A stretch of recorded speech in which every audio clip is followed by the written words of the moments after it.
Hey there drone fans, Rick here again from Drone Valley. In today's clip, I'd like to cover the brand new firmware that was just released for the Osmo Pocket on April 2nd. And I know it's been a couple of days since it came out, but I always like to take my time with these clips. I don't like to rush into them. I want to download the firmware, apply it to the Osmo, then go outside and use it a little bit so I can explain to you guys the differences between the last version of firmware and what features have been built into the new version. And this is definitely one you're going to want to download and apply to your Osmo.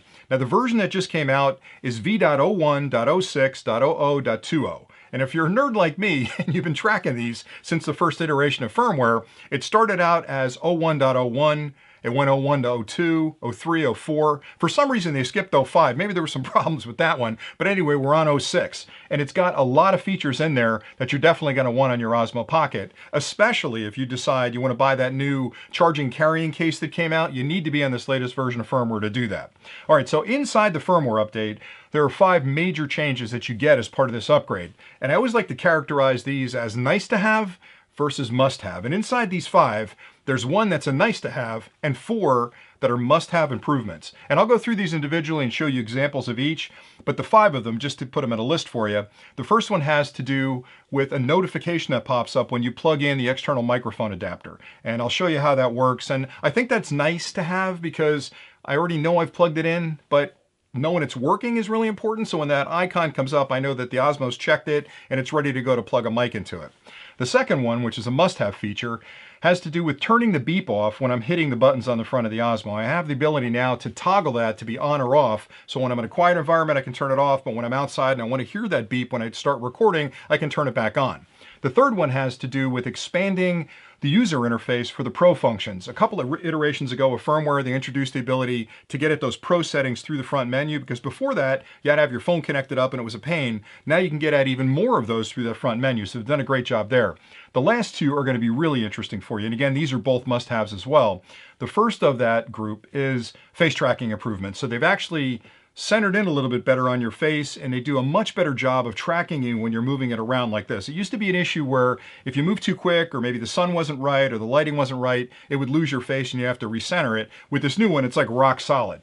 And then the last feature, which is an absolute must-have, is they've fixed, or at least improved, that focus pulsing that used to take place. So if you went from sort of centering on something that was far away and trying to lock focus on that, then went to something close, it took a couple of seconds to adjust that. Or if you had it too close to you, it might back and forth a little bit on the focus when you got too close to it. So I've got examples of all these, and I'll walk through them next, and then I'll come back at the end with some final thoughts and conclusions. So stay tuned and we'll get started on the testing.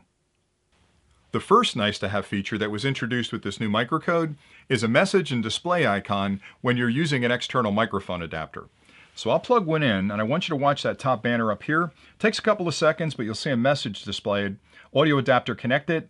When that disappears, you have a brand new icon over to the right that shows you you've got an external microphone adapter connected and it's ready for use. Now the delay in recognizing that is a process the Osmo Pocket goes through to verify the audio adapter's working, it's not defective. It takes a second for it to actually switch the recording stream from the internal microphones on the Osmo Pocket to that external source. And I know it seems obvious because you just plugged in the adapter, why do I need an icon? But that's reassuring you that the adapter's working, it's ready to go, and you can use that for recording your audio. Now another interesting thing is it only appears when you're on video. So let me switch to photo. Notice how the audio adapter icon is gone, and that makes perfect sense because you can't record audio with pictures. When I go back to video, it's back. Now when I unplug it, you'll see there's a delay as well. So I've unplugged it. It takes a couple of seconds for the Osmo to switch back to those internal microphones. The second new feature, which I have listed as a must-have, is the ability to turn off that beeping sound when you push the buttons on the front of the Osmo Pocket to start recording or switching between menus. And I'm surprised that they didn't actually have that in the initial version of the firmware, but I'm glad to see that they finally introduced it. Because that sound is important to me in certain circumstances. For example, if I'm outside filming with a hat mount and I can't see the Osmo Pocket, this way I know I've hit the record button and it started recording because I hear the beep.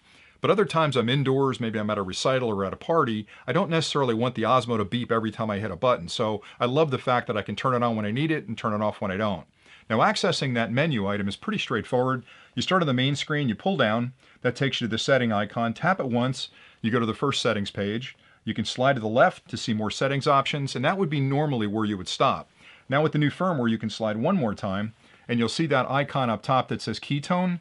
It's right now turned on, but if I want that to be off, I just tap it, and it's turned off. I can back out of the settings menu. Now I'll switch between video and audio. Notice no beep. But if I'm outside and I want to hear the beep again, I'll slide down, tap it, slide twice, turn it back on, back out, and there's your beep. So again, I love the fact that they give me the flexibility to have it when I need it and turn it off when I don't. The third feature, which I've listed as a must-have as well, is the optimization of the user interface for the Pro settings. I love the fact that they've eliminated the need to bring your phone along to get at those Pro settings, and now they've expanded it even further through the main menu. So I'll show you how to get to that. Now, if you're not in the Pro settings currently, let me go to video. I'm on video. See, I've got a regular icon on the top. The way to get to Pro settings is pull down and slide to the left 3 times. There's Pro. If you tap Pro, that turns it on. Say, okay, I'm on. Now if you go back, you see the Pro icon up top. Now if you tap that Pro icon, it brings up a whole lot of control over your recording capabilities. You now have volume, where you can change the volume to auto or reset it if you're going to use internal mics or external mics. You've got exposure controls.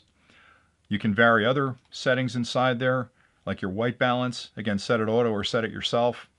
And then last, you can change the color. We've got some control over what you're recording in, decine-alike or normal. And it's just an expansion of the menu that makes it so much easier to get that perfect shot with your Osmo Pocket when you're out there recording. Okay, now I'm testing the fourth improvement that's included in this firmware, and it's an improved face tracking. And I've got it turned on right now.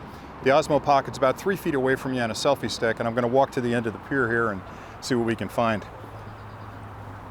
So I like this feature because it allows you to sort of narrate as you're walking, and it's going to capture all the footage behind you. So you've got beautiful scenery like I do here with the lake. It's going to keep me center of the frame, and then if I go up, it'll scan down. If I go down, it'll scan up. Probably hear those mallard in the background. They just landed a few minutes ago over there. Pretty good sized group of them. But it seems to me, and it's hard to tell till I get it back to the shop and actually check the footage, but it seems to me like it's tracking very, very stable. And I'm moving it quite a bit, you know, again, up and down, pretty far out. Still staying on my face, which is really nice. And they seem to improve this every time a firmware update comes out. And this time I think they've really nailed it. So we'll check it when we get back to the shop, but right now it looks great. So stay tuned and we'll look at the fifth improvement, which has to do with the focus pulsing.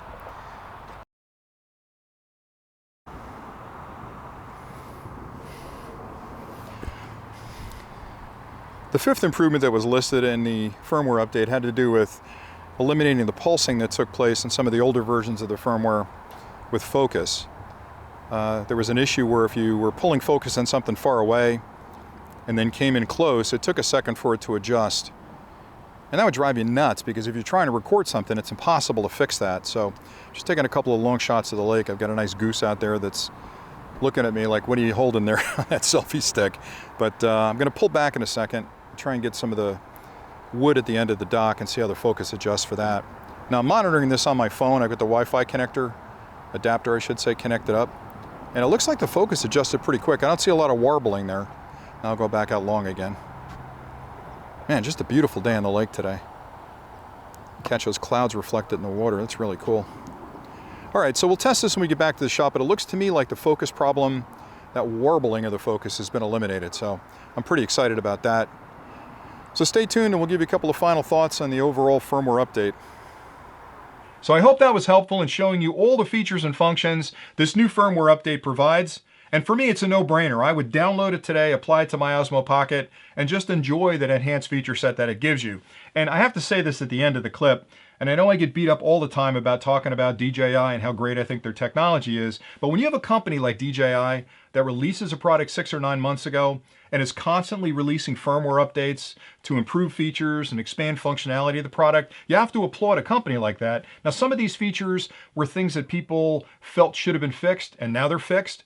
Other things they've introduced with this latest firmware update are enhancements to the product around the improved UI for the Pro settings and the fact that you can now turn the beep on, turn the beep off. They seem like small things, but that's a lot of time and treasure devoted to the engineering behind changing the software, pushing the software out to the field, and making it more of a functional product. So I love the company because of those kind of feature sets, and I really think that this version of the firmware is definitely one you want to download. So if you have any questions at all about anything I've covered today, please drop them in the comments below. Also, if you have any suggestions for things you'd like to see built into future versions of the firmware, or you're having problems with the Osmo Pocket, drop those in the comments below as well, because I'm lucky that I get a chance to talk to the engineers from DJI on a pretty regular basis, and they're constantly asking me for feedback. So if you've got things you want to see improved or introduced in the product, drop them below. I'll make sure I mention them the next time I have a conversation with them. I can't make any promises that everything's going to get in there, but let me at least bring that conversation forward on your behalf. So thanks an awful lot for watching. Again, I hope you liked this clip. I hope it was helpful.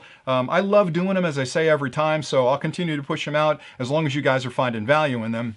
And until next time, happy flying.